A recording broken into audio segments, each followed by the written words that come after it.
नमस्कार साथीहरु, स्वागत छ तपाईहरुलाई नेपाली टेक बोस युट्युब च्यानलमा। आजको भिडियो म तपाईलाई आफ्नो युट्युब च्यानलमा 1K subscriber and 4K watch time complete हुँदैन भने तपाईको च्यानल मोनेटाइजेसन हुन्छ या हुँदैन र कुन तरिकाले तपाईको भिडियोजमा 2 इयरमा यदि पुग्यो तपाईको च्यानल 2 इयर भइसक्यो त तपाईको च्यानल मोनेटाइज हुन्छ या हुँदैन त्यो टपिकमा आजको भिडियो बनिसकेको छ। ल म यो भिडियोलाई सुरु गर्दैछु। युट्युबको यो प्रोसेस हो कि 1 इयरमा तपाईको युट्युब च्यानलमा 1K subscriber and 4K watch time जब कम्प्लिट भइहाल्छ भने तपाईको च्यानललाई मोनेटाइजेसन युट्युबले गर्न तपाईलाई इमेल पठाउँछ र जब तपाईको च्यानलमा 1K subscriber and 4K subscriber 1 इयरमा पुगेको छैन भने तपाईको च्यानल अर्को इयरमा यदि फेरि तपाईको वाच टाइम आउँछ भने त्यो एड हुन्छ अथवा जोडिन्छ भन्ने आजको भिडियोमा त्यही भन्ने छु। तपाईलाई एकदमै राम्रो तरिकाले त यो भिडियो तपाई लास्टसम्म हेर्नुहोस् र मेरो च्यानलमा नयाँ छ भने च्यानललाई सब्स्क्राइब गरिदिनुहोस्।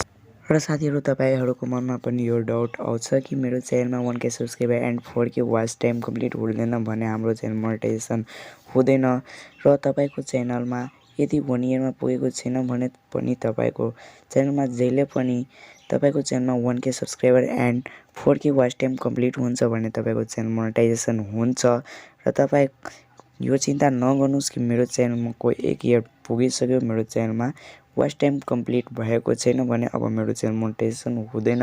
यस्तो कुरा कहिले पनि नसोच्नुस् र तपाई आफ्नो युट्युबमा पर डे भिडियोज अपलोड गर्दै रहोस्। तपाईको भिडियोजमा वाच टाइम कम्प्लिट एकदमै राम्रो तरिकाले भइहाल्छ जबकि तपाई पर डे भिडियोज अपलोड गर्छु।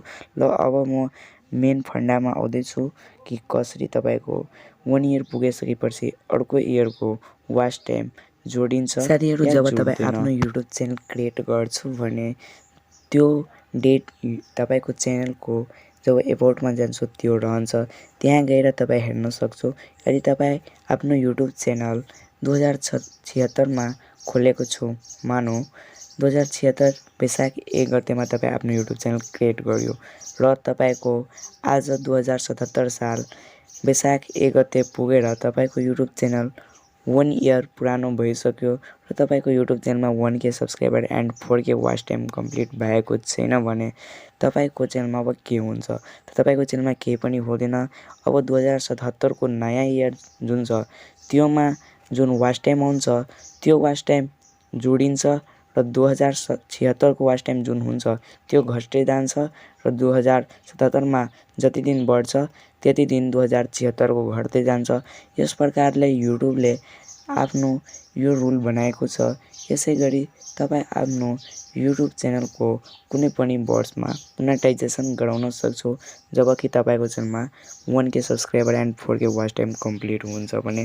त ल यो भिडियो तपाईलाई राम्रो लाग्यो भने भिडियोलाई लाइक गरिदिनुस् र च्यानलमा नयाँ छ भने च्यानललाई सब्स्क्राइब गरिदिनुस् र तपाईलाई यदि युट्युब रिलेटेड कुनै पनि प्रब्लम छ भने तपाई यहाँ कमेन्ट बक्समा भन्न सक्छौ, म रिप्लाई